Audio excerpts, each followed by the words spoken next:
Bismillahirrahmanirrahim. Wa an Abi Hurairah radhiyallahu anhu, dan diriwayatkan hadis dari sahabat Abu Hurairah radhiyallahu anhu. Qala, dia berkata, qala, telah bersabda Rasulullah sallallahu alaihi wasallam, man tatahhara fi baitihi summa masya ila baitin min buyutillahi liyaqdiya lillahi fariidatan min faraidillahi kanat khatwatahu ihdahuma tahuttu khati'atan wal ukhra tarfa'u darajatan. Rawahu Muslimun. Man, siapa orang tatahhara yang bersuci, fi baitihi, di dalam rumahnya, yakni dari rumah sudah bersuci, summa, kemudian masya, ia berjalan, ila baitin, ke rumah, min buyutillahi, dari rumah-rumahnya Allah,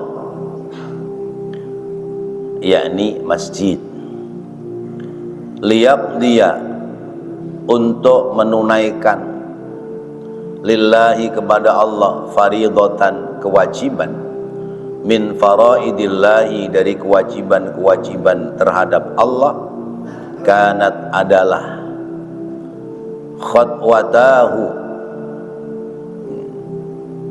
khatwatun, khatwatani, ini khatwatanahu, ya. Khatwatahu itu dua langkah, ya. Orang melangkah itu kaki kanan dan kaki kiri. Tuh. Maka khatwatun, khatwatani, khutuwatun. Nah, jamaknya khutuwat. Kanat, adalah, khatwatahu, dua langkah yang dikerjakan, yakni langkah kaki kanan dan langkah kaki kiri.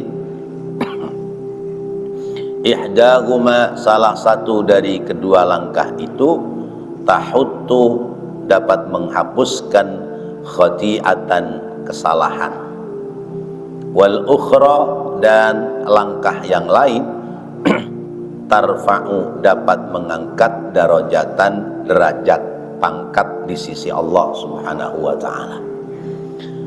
Bapak-bapak, hadirin dan saudara-saudara, masih membahas tentang man masya ilal masjid, atau al-masya'una ilal masjid, orang yang senang jalan menuju ke masjid. Antara jalan ke masjid dengan jalan ke pasar, itu orang umumnya lebih sering kemana? Ke masjid apa ke pasar? Ke pasar. Mengapa? Nah, kalau ke pasar ada perlunya, ke masjid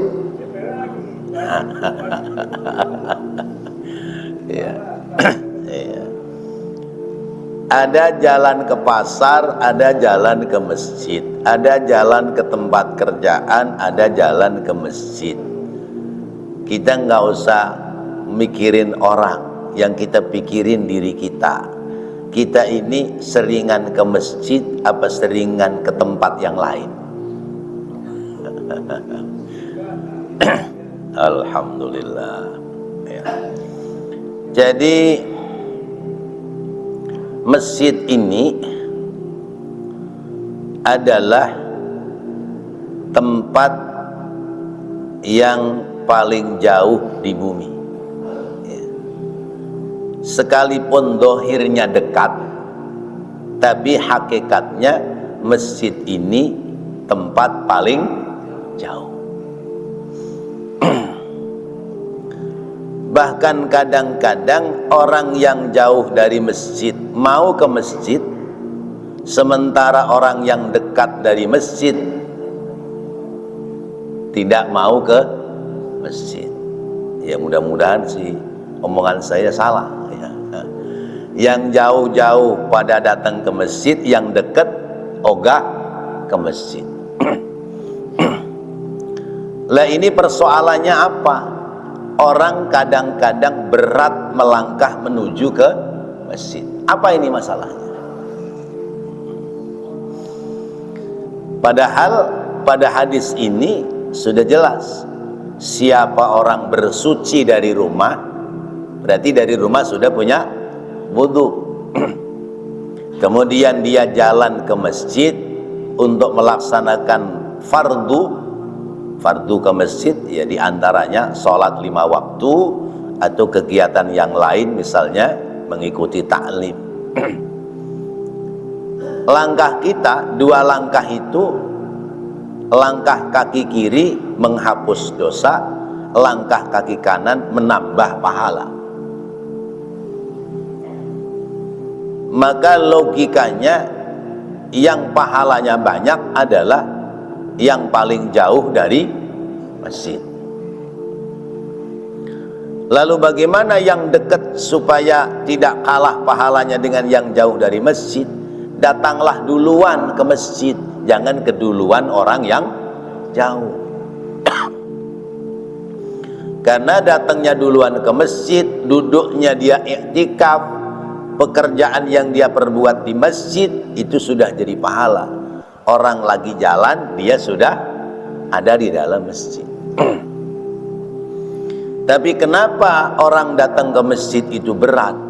Ya, itu ada sebab. Ada 2D dan 2M. Ya, 2D, 2M. Ingat-ingat nih. Yang menjadikan sebab orang berat datang ke masjid 2D, 2M. D yang pertama itu dosa. Ya.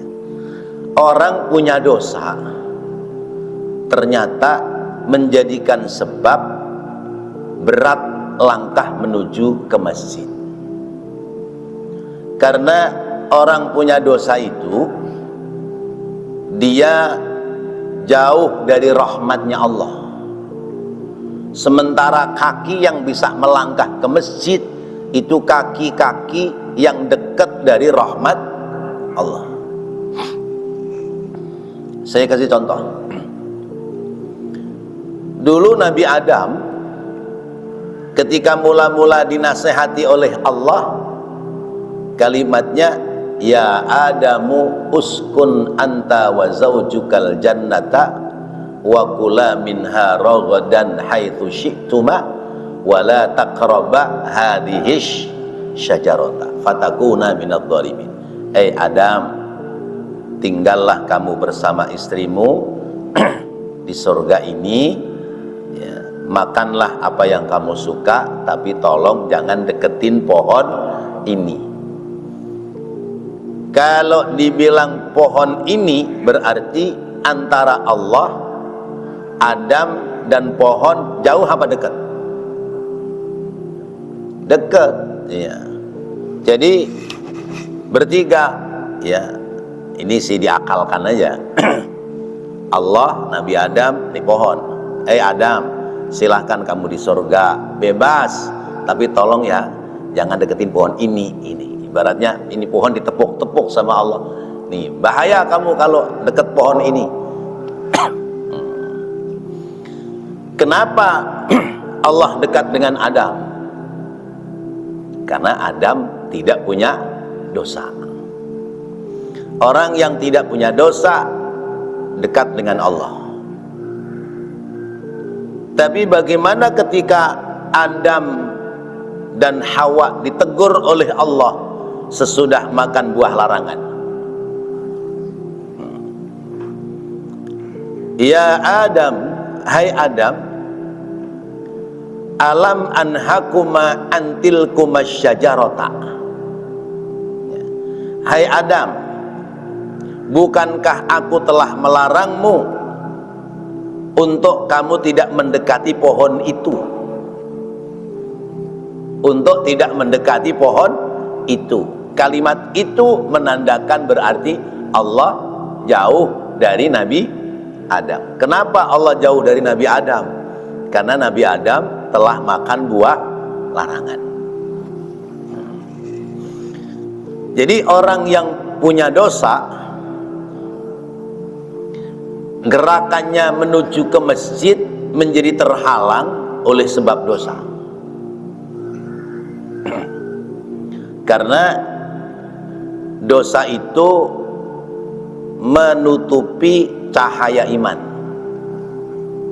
Ya, dosa itu menutupi cahaya iman. Matahari itu cahayanya terang. Apa yang menyebabkan matahari redup? Ada dua.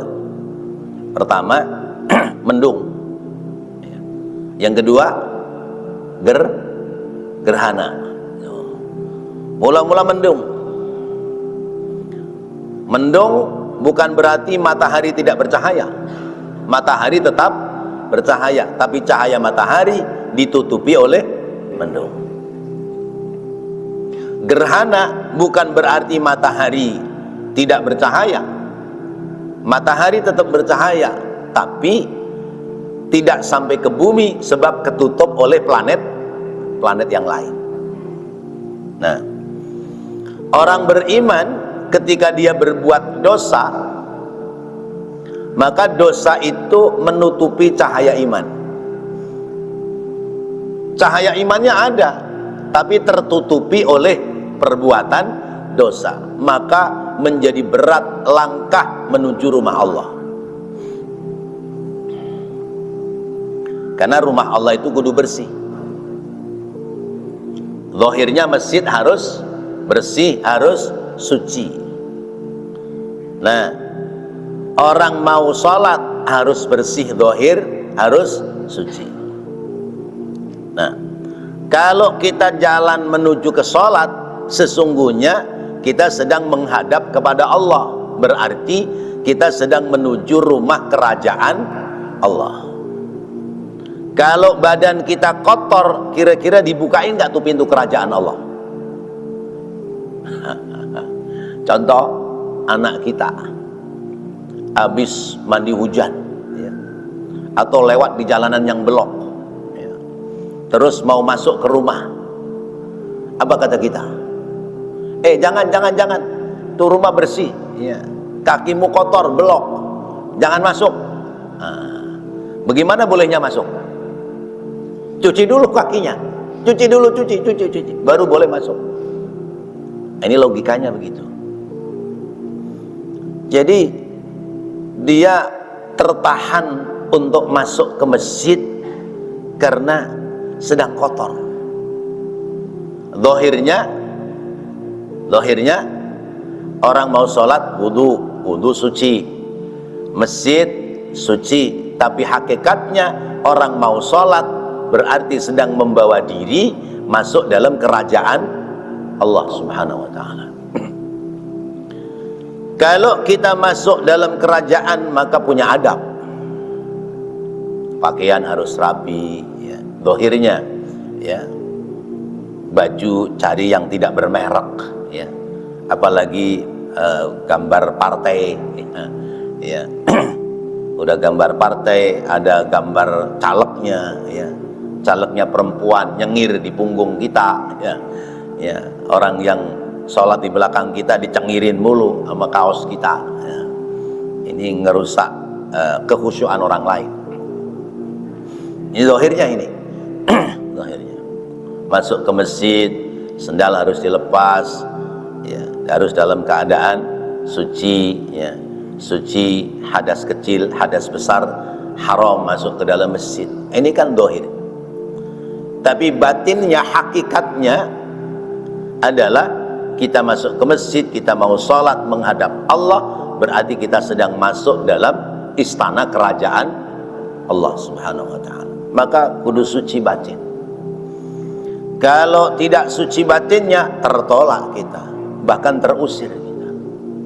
Nah itu langkah pertama mengapa orang itu malas ke masjid untuk sholat berjamaah, karena cahaya imannya tertutup oleh dia punya dosa.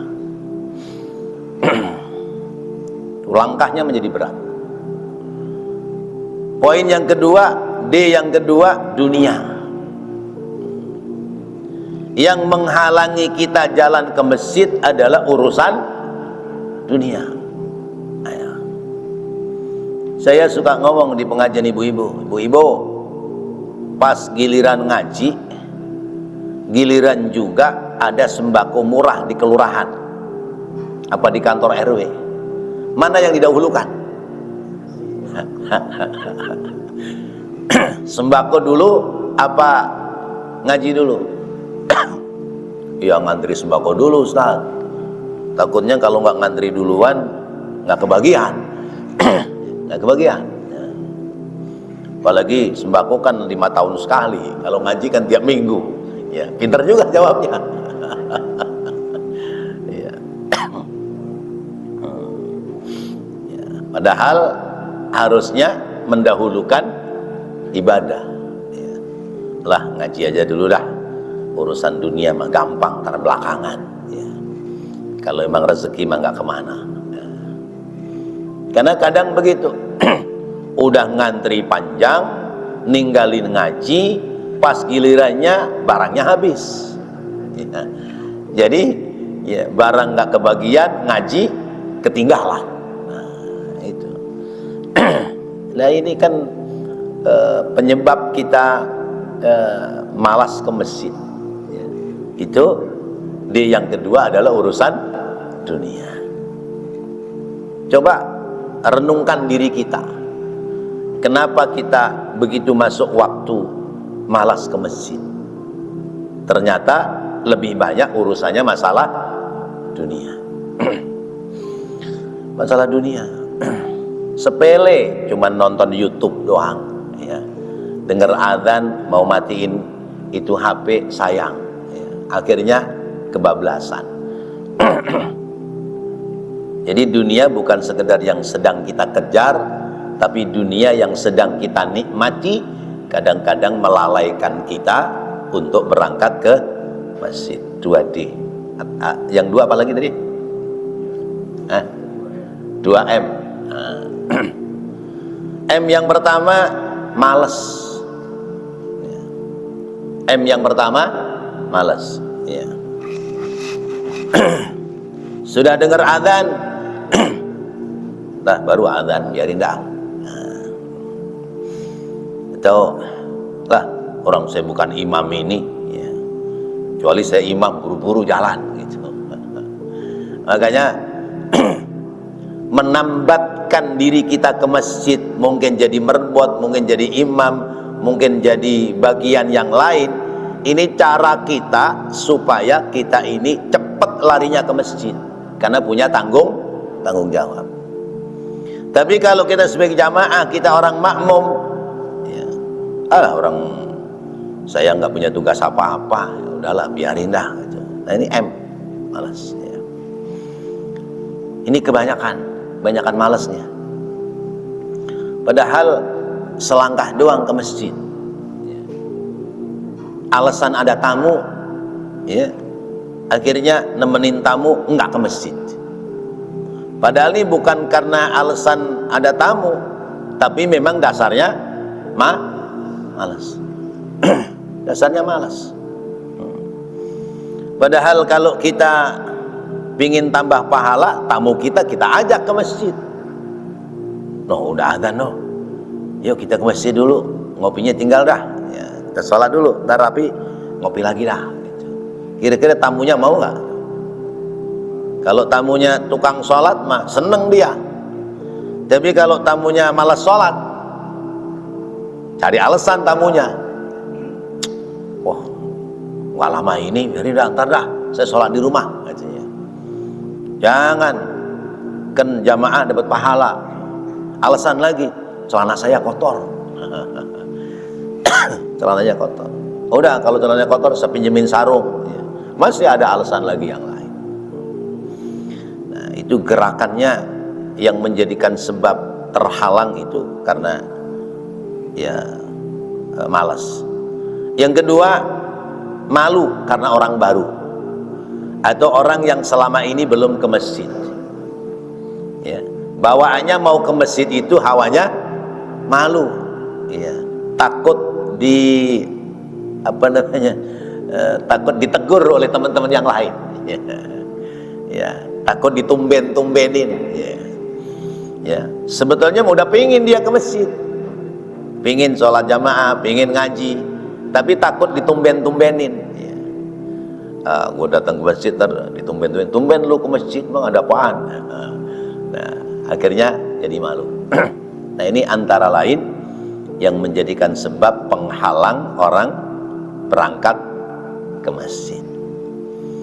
Padahal orang tumben-tumbenin mah sekali doang, besok-besoknya ya enggak. Itu juga orang yang iseng aja. Kalau yang enggak iseng, lihat orang enggak biasa ke masjid, tiba-tiba ke masjid, pasti hatinya mengucap syukur, alhamdulillah si fulan sudah mau datang ke masjid. Nah, ketika kita berangkat ke masjid, langkah kita diberikan nilai oleh Allah Subhanahu wa ta'ala. Langkah kita ada nilainya di sisi Allah. Tiap satu langkah dihapuskan kita punya dosa, dan langkah berikutnya diangkat kita derajatnya, sebab Allah berikan keuntungan pahala kepada kita.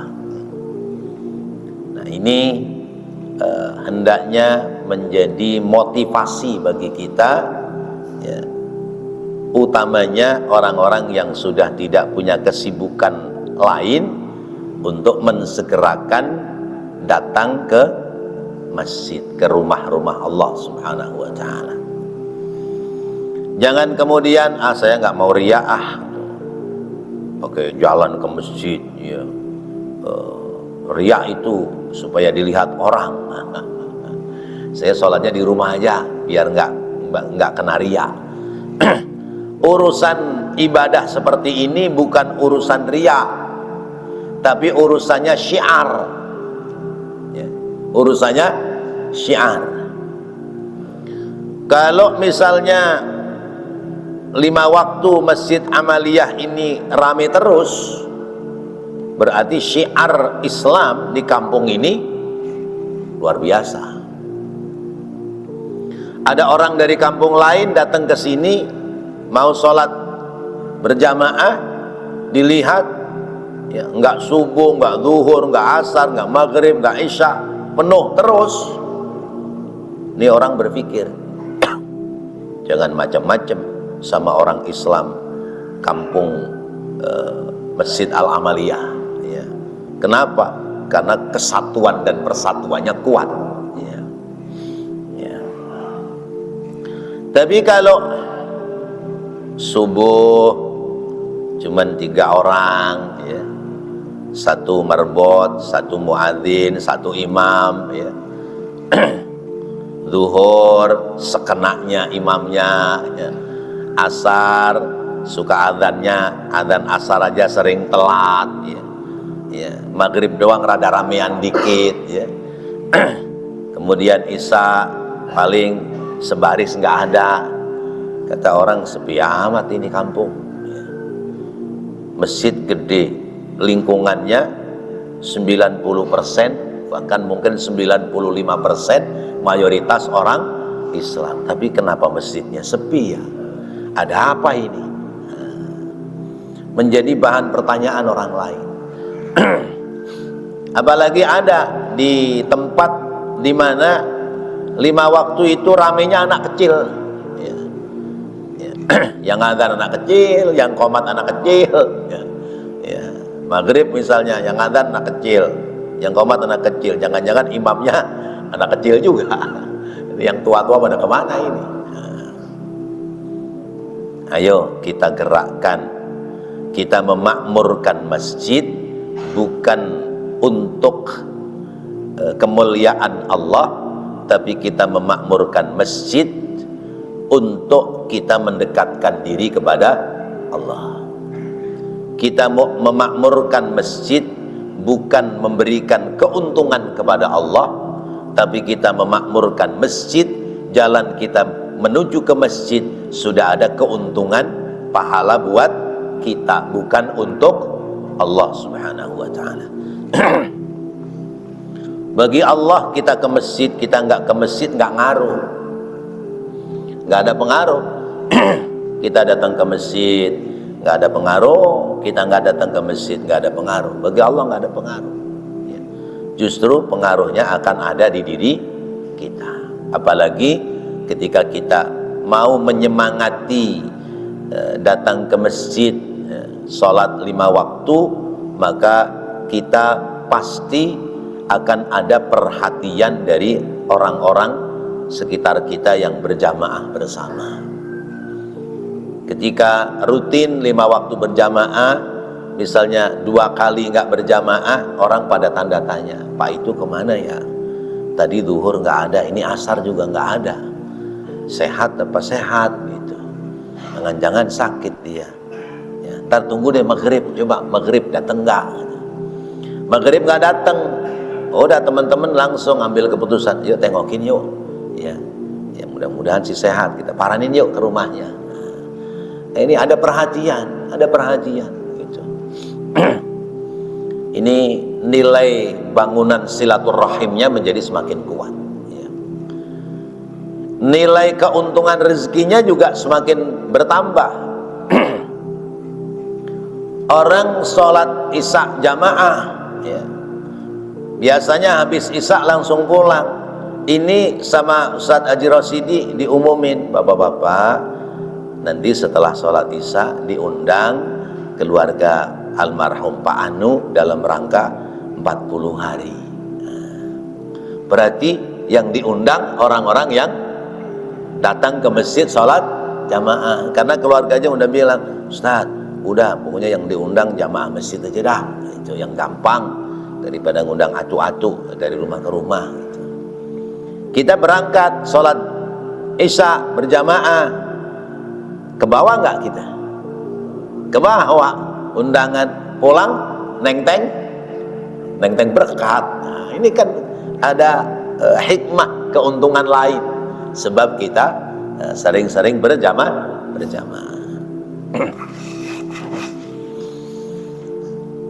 Apalagi al-jama'atu rahmah, berjamaah itu menjadi rahmat, ya. Wal furqah adzab, dan menyendiri itu menjadi siksa, tersiksa. Ya, saya pernah contohkan, nyeberang jalan kalau berjamaah aman, nyeberang jalan kalau sendirian bisa bahaya, ya. Bebek tuh ada sekitar 50 ekor ya, digiring sama tukang bebek nyeberang jalan, ya. Itu sepeda berhenti, motor berhenti, mobil berhenti, nungguin tuh bebek nyebrang jalan. Selamat tuh semua berjamaah. Begitu sudah nyebrang baru jalan, itu sepeda jalan, motor jalan, mobil jalan, ya. Tapi coba ayam tidak berjamaah nyebrang jalan, ya, bisa kelindes kendaraan. Nah, ini contoh. Lebih dari itu, orang berjamaah akan ada nilai keuntungan pahala yang tersendiri. Baik, kita coba baca hadis yang berikutnya. Wa anhu 'anin nabiy sallallahu alaihi wasallam qala. Wa anhu, dan dari sahabat Abu Hurairah radhiyallahu an, 'anin nabiy, dari nabi kita Muhammad sallallahu alaihi wasallam qala, beliau bersabda, man ghada ilal masjidi aw raha a'addallahu lahu fil jannati nuzulan kullama ghada aw raha. Akhrajahul Bukhari wa Muslimun. Mencatatkan hadis Imam Bukhari dan Imam Muslim. Man, siapa orang ghada, yang jalan pagi-pagi, ya, ilal masjidi, menuju ke masjid, auraha ay auraha ilal masjid, atau jalan sore-sore menuju ke masjid pula. Jalan pagi-pagi menuju ke masjid yaitu berniat untuk sholat subuh berjamaah, jalan sore-sore ke masjid, yaitu berniat untuk sholat berjamaah asar. Yang pagi sholat jamaah subuh, yang sore sholat jamaah asar, karena jamaah asar lebih berat daripada jamaah maghrib. A'addallahu, Allah menyediakan lahu baginya fil jannati, di dalam surga, nuzulan, satu tempat. Kullama ghada, ya, ketika ada di waktu pagi, auraha, atau ada di waktu sore. Bapak-bapak hadirin dan saudara-saudara yang dirahmati Allah, orang jalan ke masjid berarti ada niatan sholat berjamaah. Orang jalan ke masjid berarti ada niatan sholat berjamaah. Sekarang kenyataannya begitu sampai ke masjid, jamaah udah bubar. Dapat nggak dia pahala jamaah? Dapat pahala jamaah karena niatnya ke masjid mau sholat jamaah. Selama dia jalan ke masjid niat sholat berjamaah, sekalipun nggak kebagian berjamaah, tetap ada pahala berjamaah, sebab ada pada kekuatan niatnya. Hanya tinggal afdol, kurang afdol, dan tidak afdol. Yang afdol, ya, kita berangkat ke masjid sebelum azan, sehingga kita dalam menjalankan ibadah itu menjadi maksimal. Ambil wudhu, berangkat ke masjid sebelum waktu sholat, masuk ke masjid, kita bisa sunnah tahiyatul masjid, ya, bisa sambil berzikir menunggu waktu sholat. Kemudian begitu azan, kita dengarkan azan menjawab panggilan azan, ya. Selesai azan kita bisa sunnah qobliyah, selesai sunnah qobliyah qomat kita ikut berjamaah, berarti takbir kita tidak tertinggal takbirnya imam. Ini paling afdol. Yang kedua, kurang afdol. Kenapa? Datangnya telat, ya. Sehingga nggak sempat tahiyatul masjid, nggak sempat sunnah qobliyah, ya. Begitu datang sudah langsung makmuman lillahi ta'ala. Udah kurang afdol. Apalagi orang datangnya, ya, imam sudah selesai, ya, sudah selesai, karena iqamatnya tidak terdengar, ya. Sebab memang begini, ya, azan panggilan untuk sholat, maka orang yang dipanggil belum ada di dalam masjid, ya. Belum ada di masjid, ya. Hayya 'alas sholat, orang-orang ayo pada sholat. Kalau sudah sholat, hayya 'alal falah, mari menuju kebahagiaan. Orang yang sholat, apalagi sholatnya berjamaah, pasti akan diberikan kebahagiaan oleh Allah. Nah, kalau orang sudah pada datang ke masjid, qomat itu panggilan sholat buat siapa? Buat orang yang sudah ada di dalam masjid, ya. Maka nggak pakai speaker juga nggak apa-apa, ya. Pakai speaker, ya biar yang luar masjid, yang sedang jalan, biar rada buru-buru, ada dicepatkan jalannya, itu, ya. Kalau adzan panggilan sholat, ya, secara umum pengumuman masuk waktu sholat. Kalau iqamat panggilan untuk mensegerakan mengerjakan sholat. Nah, orang ke masjid berarti berjamaah, ya. Orang berjamaah, langkahnya ke surga menjadi lebih ringan, karena tingkat diterimanya sholat berjamaah lebih besar ketimbang sholat sendiri. Kata Rasulullah begini, ada 10 golongan orang yang sholatnya tidak diterima oleh Allah. 10 golongan itu diantaranya, pertama, man shalla wahidan walam yaqra bi fatihatil kitab. Orang yang sholat sendirian dan dia tidak baca Fatihah. Orang sholat sendirian, dia lupa nggak baca Fatihah, sah nggak sholatnya? Nggak sah. Sebab ya, la sholata liman lam yaqra bi fatihatil kitab, kata Rasulullah. Tidak sah sholat seseorang bagi orang yang tidak baca surat Al-Fatihah. Lah sekarang kalau makmum, orang makmum nih ya, dalam makmum lupa nggak baca Fatihah, sah apa enggak? Menurut imam yang 3 sah ya. Kata Imam Maliki, Imam Hanafi, Imam Hambali sah. Kata Imam Syafi'i, lihat dulu kalau dia datangnya sebagai makmum masbuk maka sah. Kita datang, imam walam yakul lahu kufuwan ahad, kita baru Allahu Akbar, baca Fatihah apa ngikutin ruko? Ruko. Baca Fatihah enggak? Enggak. Namanya makmum masbuk. Nah, makmum masbuk yang begini itu sah rokaatnya ya, selama masih ketemu rukuknya imam. Yang kedua, orang itu tetap baca Fatihah walau ayatan, sekalipun satu ayat. Sekalipun satu ayat. Jadi misalnya sholat raweh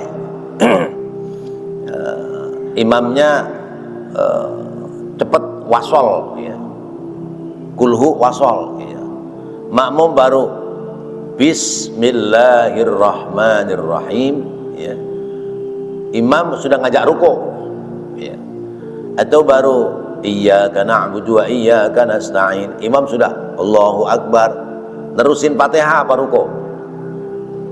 Ayo terusin Fatihah apa ruku? Ruku, karena tugas kita ngikutin imam sekalipun Fatihah kita belum selesai. Nah yang begitu kata Imam Syafi'i sah sepanjang sudah baca Fatihah sekalipun belum selesai. Tapi kalau sama sekali tidak baca Fatihah, makmum sholatnya tidak sah. Ini indah Syafi'i ya, menurut madhab Imam Syafi'i. Misalnya kita lagi bengong ya, imam sudah baca Fatihah, kita baca amin tapi pikirannya lagi bengong ya, karena tunggakan motor udah 3 bulan ya, mau ditarik sama dealer. Bengong aja. Imam sudah selesai baca surah, kita nggak baca Fatihah, baru mau baca Fatihah imam sudah ngajak ruku, maka falya'ud ilaiha, tambahin 1 rakaat. Tambahin 1 rakaat karena kita kehilangan baca Fatihah. Emang nggak bisa diganti sujud sahwi? Nggak bisa. Ini rukun yang tidak bisa diganti ya. Seperti misalnya orang haji itu Arafah, al-hajju Arafah ya. Orang nggak sempat wukuf di Arafah, maka hajinya harus diulang tahun berikutnya. Mana nunggunya 30 tahun lagi ya, itu. Jadi rukun tidak bisa diganti dengan sujud sahwi. Jadi kalau kita sholat berjamaah Fatihah kita ada kurang-kurangnya, itu diterima oleh Allah ya. Seperti pisang setandan ya. Pisang setandan itu yang atas bagus-bagus, yang paling bawah jelek-jelek ya. Tapi kalau masih nempel di tandannya masih dihargai ya. Masih laku ya. Nah itu ibarat kita sholat berjamaah, kurang-kurang kita sebagai makmum itu ke bawah sama jamaah yang lain. Tapi kalau udah disisirin satu-satu, ya, sisiran yang paling bawah udah bungkrek, udah ya hitam, ya udah kempet, nggak ada isinya. Kira-kira ada yang ngambil nggak?